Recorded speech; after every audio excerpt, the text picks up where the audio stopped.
قبل ما نبدأ الفيلم ما تنساش تشترك في القناة علشان هنا هتشوف أجمد أفلام أنيميشن القديم منها والجديد كمان. حكاية النهاردة بتبدأ بمجموعة كبيرة من الحيوانات في غابة اسمها أرض العزة، وكلهم متجمعين وبيحتفلوا بمولد الأسد سيمبا ابن ملك الغابة موفاسة. وفي اللحظة دي بيظهر القرد الحكيم رفيقي وبيشيل سيمبا فوق وبيقدمه لكل الحيوانات اللي بتبدأ تنحني قدامه احتراما ليه. بعدها بيظهر الأسد سكار عم سيمبا وهو باين عليه متضايق جدا، وفي اللحظة دي بيدخل عليه الطائر بتاع الملك اللي اسمه زازو وبيقول له ان موفاسا جاي له علشان سكار ما حضرش الاحتفال وان لازم يكون عنده سبب قوي يبرر بيه. وفعلا بيدخل موفاسا وبيساله ليه ما حضرش، فسكار بيرد ببرود كده وبيقول له انه نسي وكان فاكر ان الاحتفال في يوم تاني. موفاسا بيضايق جدا وبيقول له ان الشبل اللي اتولد ده هو الملك اللي جاي وهو اللي هيبقى مسؤول عن ارض العزه بعد كده بنشوف سيمبا وهو بيصحى باباه ومامته الصبح بدري، فموفاسا بياخده يطلع معاه لاعلى نقطه في المملكه وبيبدا يشرح له حدود المملكه وبيقول له ان اي مكان تطلع عليه الشمس ده جزء من مملكتنا وان في يوم من الايام هو اللي هيحكم كل ده. سيمبا بيساله عن المكان الضلمه اللي ورا الحدود، فموفاسا بيقول له لا، ده المكان الوحيد اللي ما ينفعش تروحه ومش مسموح لك حتى تقرب منه او تغامر وتفكر تعديه. ومن بعدها بيمشوا سوا جوه المملكه وموفاسا بيشرح لسيمبا ان الملك الحقيقي مش بس بيحكم، لا لازم يحترم كل الحيوانات من اول نمله صغيره لحد اكبر واضخم حيوان في الغابه. وفي وسط الكلام ده بيدخل عليهم زازو علشان يبلغ الملك بالتقرير الصباحي، لكن موفاسا يطلب منه يلف ظهره علشان يوري سيمبا ازاي يهجم، وساعتها بيهجم عليه فعلا وبيقع زازو على وشه وكلهم بيضحكوا. وفجأة بيظهر حيوان من تحت الأرض وبيقول لموفاسا إن الضباع بدأت تظهر، فبيأمر موفاسا زازو إنه ياخد سيمبا يرجعه البيت، لكن سيمبا بيبقى عايز يروح معاه وموفاسا بيرفض وده بيضايق سيمبا جدا. زازو بيحاول يهون عليه وبيقوله إن في يوم من الأيام لما يبقى ملك ساعتها هيقدر يواجه الضباع بنفسه. بعد كده سيمبا بيروح لعمه سكار وبيقوله إن في يوم من الأيام هو اللي هيبقى الملك بعد موفاسا وإن المملكة كلها هتبقى بتاعته. سكار بيرد عليه بتهكم وبيقوله أكيد موفاسا مرضيش يوريك المنطقة اللي ورا الحدود الشمالية. سيمبا بيرد إنه فعلا باباه قال له ما يروحش هناك وإن المكان ده خطر، لكن سكار يبدأ يغريه وبيقوله الأسود الشجاعة بس هي اللي تقدر تروح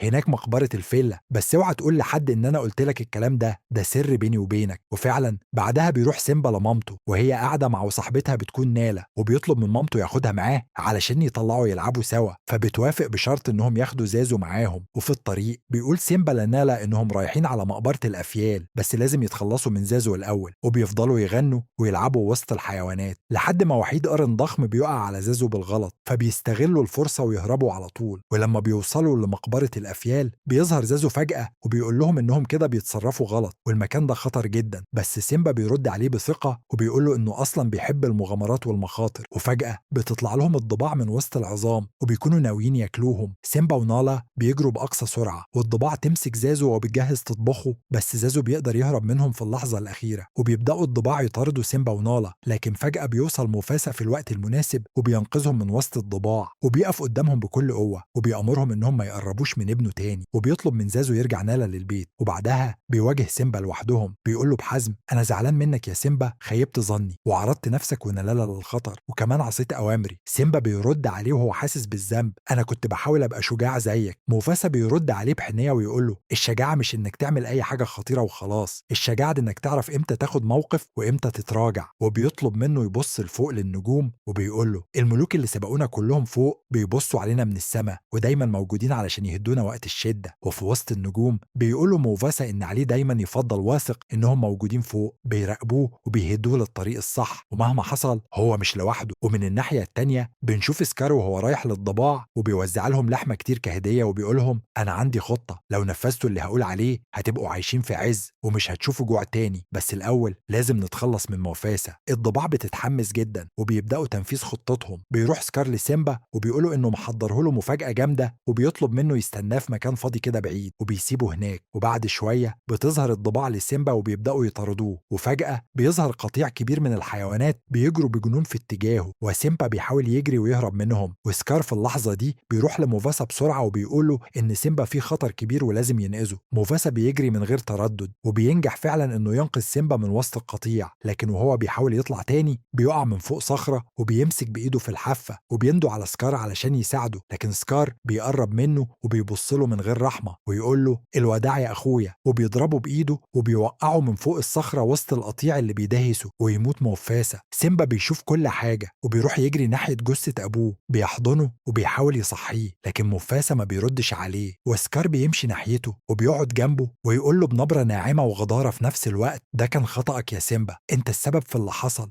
وساعتها بيقول له سكار إن لازم يهرب وما يرجعش أرض العزة تاني. وسيمبا بيجري بأقصى سرعته والضباع بتظهر تاني، وسكار بيأمرهم إنهم يخلصوا عليه، وسيمبا يفضل يجري ويجري وهو مرعوب وبيحاول يهرب منهم بكل قوته لحد ما يقع من فوق جبل. والضباع لما بيشوفوا المشهد ده بيفتكروه مات وبيمشوا سايبينه، لكن الحقيقة إن سيمبا بيكون لسه عايش مستخبي ومرعوب وبيكمل هروبه بعيد عن أرض العزة. وفي نفس الوقت سكار بيرجع ويعلن نفسه ملك الغابة، وبيقول قدام الكل إن العهد الجديد هيبقى فيه تحالف ما بين الأسود والضباع، وبتبدأ الغابة تظلم وكل حاجة تبقى حزينة. ومن ناحية تانية بنشوف 2 صحاب بيظهروا لأول مرة، نمس اسمه تيمون وخنزير اسمه بومبا، وهم ماشيين كده في الصحراء بيلاقوا سيمبا واقع على الأرض تعبان وضعيف جدا، فبيقرروا يساعدوه. ولما بيفوق بيقولوا له إن أحسن حاجة يعملها دلوقتي إنه ينسى كل اللي فات ويركز في المستقبل ويعيش بالمبدأ بتاعهم هاكونا مطاطا. سيمبا بيستغرب وبيقول لهم يعني إيه هاكونا مطاطا؟ فيرد عليه تيمون بحماس يعني ما تشيلش هم أي حاجة، خليك عايش وخلاص. وبياخدوه يعيش معاهم وبيبدأ يغني ويلعب ويعيش حياة خفيفة وبسيطة بعيد عن كل وجع الماضي. وفي الأول لما بيجي وقت الأكل بيدوله شوية حشرات، وسيمبا بيتقرف جدا ويقول لهم إيه ده؟ بس بعد ما بيجرب واحدة بيقول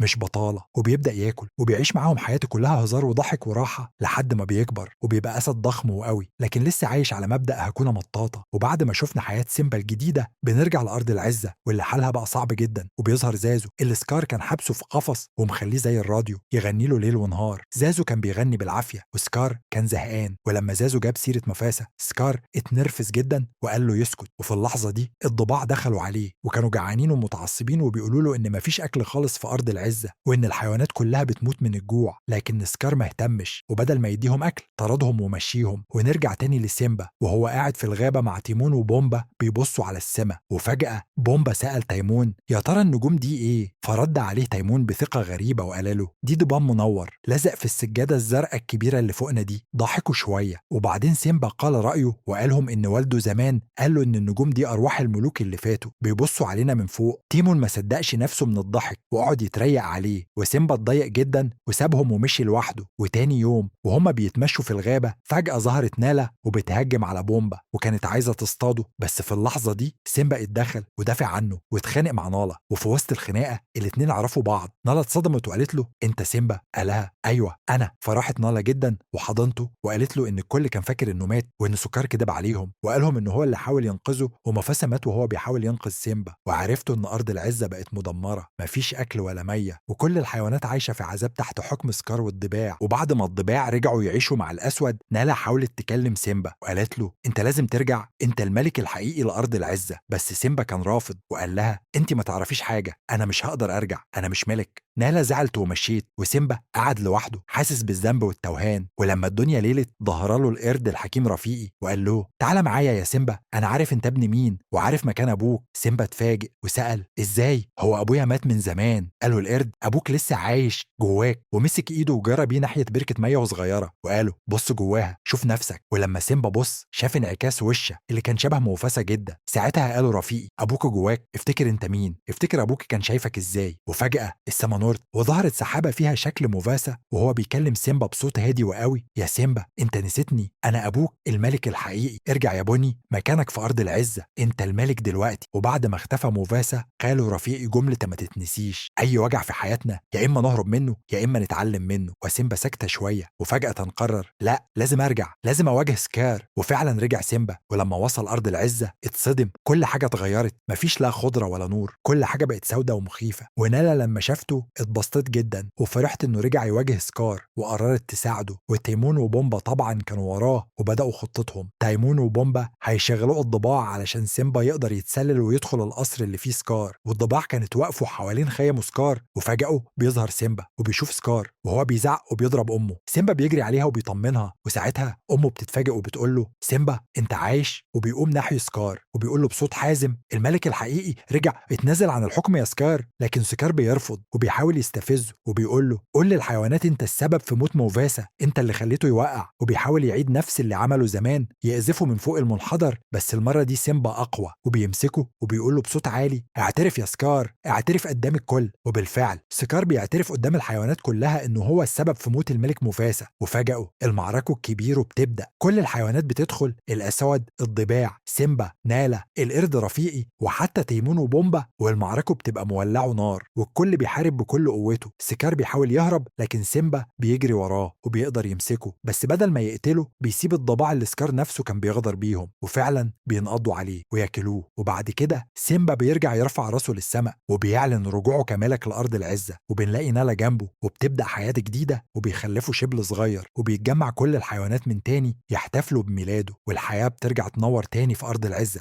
الملخص ده كان بصوت عامر محمد. ما تنسوش تعملوا لايك وسبسكرايب لقناة فيلم مختصر على اليوتيوب. وبس كده، سلام.